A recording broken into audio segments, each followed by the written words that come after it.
Hello everyone, welcome to my YouTube channel English literature. आज के जो हम लोग का वीडियो का टॉपिक है, Shri Aurobindo Ghosh as a poet है, जो कि पेपर 7 के लिए one of the most important question है 2021 के लिए। पेपर 8 का सारा वीडियो अपलोड है, आप चैनल के प्लेलिस्ट में जाके देख सकते हो। पेपर 6 और 7 का भी कुछ वीडियो अपलोड है, तो मैं धीरे धीरे सारा वीडियो 2021 के लिए जो भी इंपॉर्टेंट है अपलोड कर दूंगी TMBU और मुंगेर यूनिवर्सिटी के लिए। चलिए वीडियो शुरू करते हैं। Shri Aurobindo Ghosh was an Indian philosopher, एक इंडियन फिलोसफर है, योगा गुरु है and poet in the modern history of Indian English literature. आधुनिक इतिहास के मतलब पोएट और योगा गुरु और फिलोसफर के रूप में जाने जाते हैं इंडियन इंग्लिश लिटरेचर के। He was also a journalist, एक जर्नलिस्ट भी थे। एडिटिंग न्यूज़पेपर एडिट करते थे, लाइक वंदे मातरम जैसे न्यूज़पेपर को एडिट भी किए थे। His reputation as a poet just after Tagore, India में जो उनका रेप्यूटेशन है as a poet just after Tagore के बाद ही है। No one can be compared with him in India, India में उनसे किसी को कंपेयर नहीं किया जा सकता। He join the Indian movement for freedom मतलब आज़ादी के लिए वो इंडियन मूवमेंट, भारत का जो स्वतंत्रता का आंदोलन था वो भी ज्वाइन किए। From British rule and British मतलब अंग्रेजों से भारत को आज़ाद कराने के लिए राष्ट्रीय आंदोलन भी ज्वाइन किए। एंड फॉर ए ड्यूरेशन, और इसी दौरान become one of its most important leaders, और एक महान नेता बन गया इसी दौरान वो। Before developing his own vision of human progress and spiritual evolution, मानव प्रगति और स्पिरिचुअल आध्यात्मिक विकास की ओर अपनी दृष्टि करने से पहले कि वो महान नेता बन चुके थे। He was also one of the famous radical leaders of India के वन ऑफ द उग्र मतलब पूरे जोश से भरे हुए माने जाते थे, नेता के रूप में जाने जाते थे। During the Indian national movement, इन भारतीय राष्ट्रीय आंदोलन के टाइम वो एक उग्र नेता के रूप में भी जाने जाते थे। Shri Aurobindo was born in Kolkata on 15 August 1872। Shri Aurobindo जो है उनका जो जन्म हुआ था कोलकाता में हुआ था, 1872 में हुआ था। His father Krishnadhan Ghosh was a popular civil surgeon, उनके जो पिता थे उनके एक कृष्णधन घोष थे जो कि एक फेमस सिविल सर्जन थे। While his mother Swarnalata Devi was a housewife, जबकि उनकी जो माँ थी स्वर्णलता देवी एक हाउस वाइफ थी। But she was a pious lady, लेकिन वो एक धार्मिक महिला थी। हाईली एजुकेटेड थी, बहुत ज़्यादा पढ़ी लिखी थी। And the learn of Vedantic, Islamic and European culture, और उनकी माँ को ही वेदांतिक, इस्लामिक और यूरोपियन कल्चर सारा वो पढ़ रखी थी। The entire member of his family were highly educated, उनके फैमिली के सारे मेंबर बहुत ज़्यादा एजुकेटेड थे। कल्चर्ड, सिविलाइज्ड एंड डिसिप्लिन, और मतलब कल्चर्ड भी थे, डिसिप्लिन भी थे और सिविलाइज्ड भी थे उनके फैमिली के सारे मेंबर। मेनली रिलीजियस, और मुख्य रूप से रिलीजियस धार्मिक थे। Shri Aurobindo was sent to England for higher education, अपनी मतलब उच्च शिक्षा के लिए इनको इंग्लैंड भेज दिया गया श्री अरबिंदो को। अलॉन्ग विथ हिज ब्रदर, अपने दो भाइयों के साथ इनको मतलब भेज दिया गया इंग्लैंड हायर एजुकेशन के लिए। In England he learn Latin, French and Greek language, England जाके वो लैटिन, फ्रेंच और ग्रीक लैंग्वेज सीखे। He studied for the Indian civil service ICS at King's College Cambridge in England, England के King's College Cambridge में वो ICS Indian civil service की मतलब का प्रिपरेशन वहाँ पढ़ाई भी की है। But Aurobindo has no interest in ICS, लेकिन अरबिंदो का कोई इंटरेस्ट नहीं था ICS में, मतलब उनके पिता चाहते थे कि उनका बेटा इंडियन सिविल सर्विस ऐसा कुछ करे, अच्छा करे, बट उनका कोई इंटरेस्ट नहीं था। आफ्टर रिटर्निंग टू इंडिया, उसके बाद वो जब इंडिया रिटर्न हुए, he took up various civil service work under the maharaja of princely state of Baroda की जो महाराजा थे प्रिंसली स्टेट के, उनके अंदर इनको ढेर सारा मतलब ICS इंडियन सिविल सर्विस को लेके जॉब मिला, रिलेटेड जॉब मिला। And began increasingly revolve in nationalist politics, और राष्ट्रीय पॉलिटिक्स राजनीतिक में ये ज़्यादा वहीं से मतलब इंटरेस्टेड होने लगे इंडिया रिटर्न होने के बाद। And revolutionary movement in Bengal, और बंगाल में जो वहाँ पे क्रांतिकारी आंदोलन था उसमें भी थोड़ा बहुत ये इंटरेस्टेड होने लगे, मतलब जुड़ने लगे इन सब चीज़ों से। During his stay at Baroda, और जब वे बड़ौदा में थे, he had contributed to many articles of Indu Prakash एक पत्रिका जिसमें वो ढेर सारा आर्टिकल्स लिखे।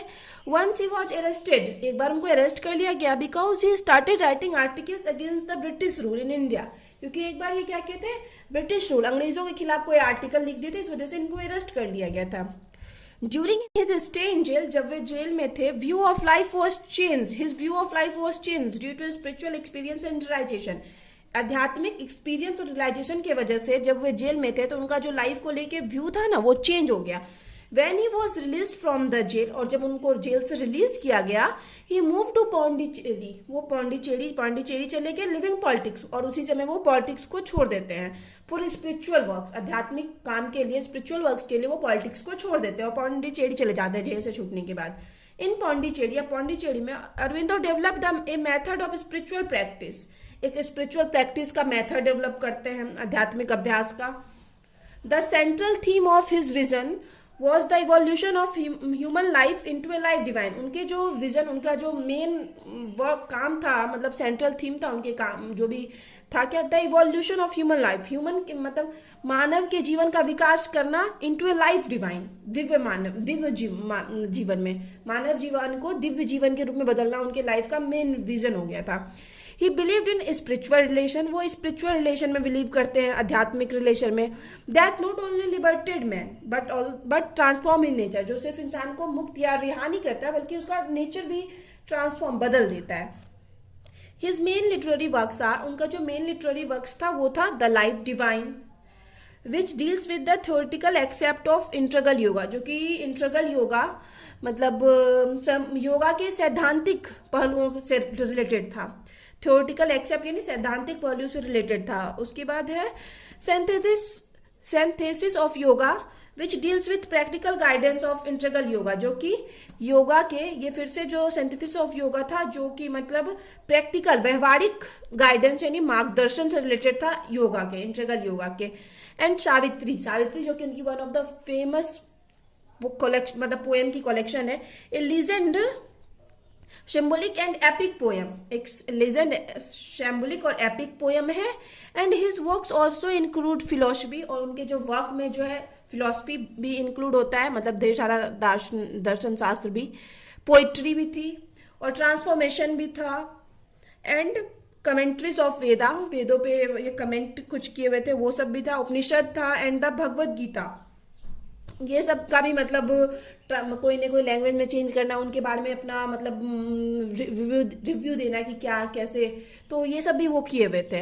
ही was nominated for Nobel prize in literature in 1943 में लिटरेचर में उनको मतलब नोबेल प्राइज के लिए नॉमिनेट किया गया था। And for the Nobel peace prize in 1950, और 1950 में इनको नोबेल पीस प्राइज के लिए नॉमिनेट किया था।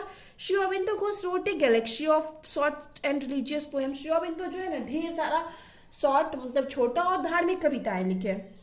He wrote this following poems, मतलब ये जो नीचे कुछ नाम दिया हुआ है वो सब पोएम्स में लिखे हुए थे, जैसे revelation, transformation, rose of God. Transformation का समरी आपको चैनल में देखने, चैनल पे ही वीडियो अपलोड है, आप देख सकते हो।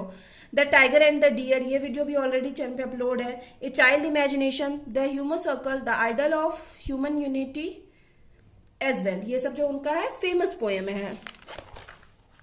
इन the beginning of his stay at Pondicherry, अब शुरू में जब ये पौंडीचेरी में शिफ्ट हुए थे, देयर वेयर फ्यू फॉलोअर्स, तो उनके पास कुछ ही फॉलोअर्स थे जो उनको मतलब फॉलो करते थे, उनके विचारों से सहमत थे। But with time their numbers grow, लेकिन टाइम के साथ क्या हुआ, उनके फॉलोअर्स की संख्या बढ़ी, resulting in the formation of the Shri Aurobindo Ashram in 1926, और इसका रिजल्ट ये हुआ कि उनको श्री अरबिंदो आश्रम बनाना पड़ा 1926 में अपने फॉलोअर्स के लिए। From 1926 he started to sign himself as Shri Aurobindo, खुद को वो 1926 से ही श्री की उपाधि दे दिए थे, खुद को मतलब श्री एज ए मतलब उपाधि दे दिया गया था उनको। Shri being commonly used as a honorific, यानी श्री जो यूज किया जाता है कॉमनली सामान्यता या मुख्यतः यूज किया जाता था हॉनरोफिक, यानी उनके सम्मान में, आदर के लिए। ही वॉज ऑल्सो एक ग्रेट सिंगर भी थे, आर्टिस्ट भी थे, ट्रांसलेटर भी थे, ऑरेटर यानी एक अच्छा वक्ता भी थे, एंड स्पीचर और एक अच्छे उपदेशक भी थे।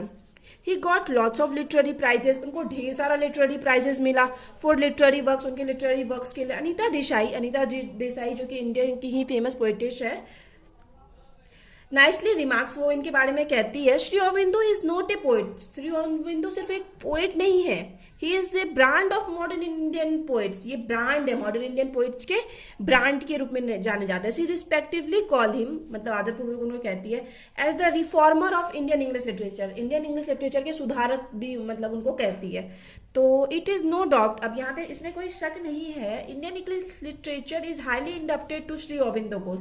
इंडियन इंग्लिश लिटरेचर जो है श्री अरबिंदो घोष का काफ़ी ऋणी रहेगा, यानी बहुत ऋणी रहेगा। यहाँ पे वीडियो खत्म होता है। अगर वीडियो आपको इंटरेस्टिंग लगता है, आपके सिलेबस का है, तो प्लीज़ वीडियो को लाइक कीजिएगा, कमेंट करके बताइएगा वीडियो आपको कैसा लगा। अगर आप इंग्लिश ऑनर्स के स्टूडेंट हो तो प्लीज़ चैनल को भी सब्सक्राइब कीजिएगा और कमेंट में बताइएगा आगे आपको कौन से टॉपिक पे वीडियो चाहिए। तो मिलते हैं नेक्स्ट वीडियो में नेक्स्ट टॉपिक के साथ।